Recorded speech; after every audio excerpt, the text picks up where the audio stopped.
कराची के इलाके buffer zone में नाले से एक शख्स की बोरी बंद सर कटी लाश मिली है। रेस्क्यू ज़राए के मुताबिक लाश को अब्बासी शहीद अस्पताल मुंतकिल कर दिया गया है। पुलिस ने मौके पर पहुंचकर तहकीकात शुरू कर दी हैं।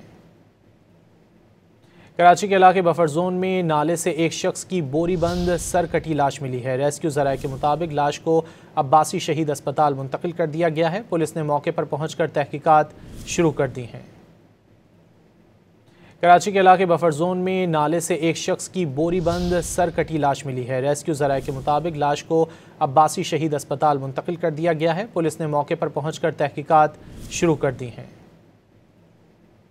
कराची के इलाके बफर जोन में नाले से एक शख्स की बोरी बंद सर कटी लाश मिली है। रेस्क्यू ज़राए के मुताबिक लाश को अब्बासी शहीद अस्पताल मुंतकिल कर दिया गया है। पुलिस ने मौके पर पहुंचकर तहकीकात शुरू कर दी हैं।